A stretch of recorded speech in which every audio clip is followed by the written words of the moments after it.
वनमंत्री गणेश नाईक पालघरमध्ये जनता दरबार घेण्याची शक्यता। मार्चच्या शेवटच्या आठवड्यामध्ये ठाण्यातील काशीनाथ घाणेकर नाट्यगृहामध्ये नाईकांचा जनता दरबार होण्याची शक्यता। मंत्री प्रताप सरनाईकांनी पालघरमध्ये जनता दरबार घेण्याचं दिलं होतं आव्हान। मंत्री गणेश नाईकांच्या ठाण्यातील जनता दरबाराला मोठ्या प्रमाणात गर्दी। आमदार संजय केळकर आणि निरंजन डावखरे यांची देखील जनता दरबाराला होती उपस्थिती। मातोश्रीवर पुणे महिला आघाडीची बैठक। रश्मी ठाकरे बैठकीला अनुपस्थित। पुणे शहर आणि ग्रामीण भागातील महिलांच्या नियुक्त्यांसाठी बैठक होती। ठाकरेंच्या शिवसेनेच्या उपनेत्या विशाखा राऊत यांची माहिती। शिर्डीमध्ये शिवसेना उपनेते अजय बोरस्ते यांच्या उपस्थितीमध्ये शिंदेंच्या शिवसेनेची बैठक।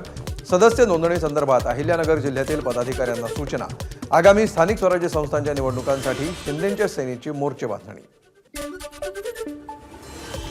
ठाण्यातल्या दिव्यामध्ये बेकायदेशीर इमारतींवर महापालिकेकडून कारवाई।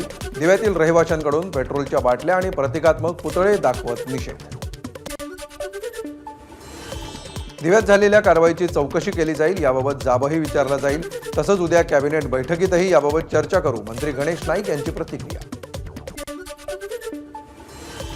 नालासोपाऱ्यातील बेघर झालेल्या रहिवाशांच्या पुनर्वसनासाठी भाजप आग्रही। आमदार स्नेहा दुबे पंडित यांनी घेतली अश्विनी भिडे यांची भेट। नालासोपाऱ्यातील 41 इमारतींवर शासनानं फिरवला होता बुलडोझर।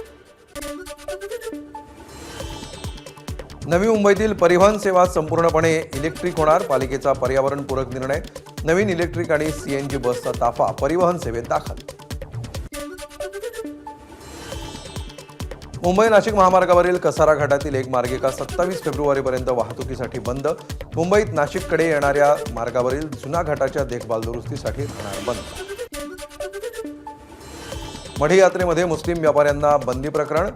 त्यांनी धर्मानं बंदी आणलेली नाही, जे लोक नियम पाळत नाहीत त्यांच्यावर बंदी आणली। मुख्यमंत्री फडणवीसांचं स्पष्टीकरण। एबीपी माझा, उघडा डोळे बघा नीट।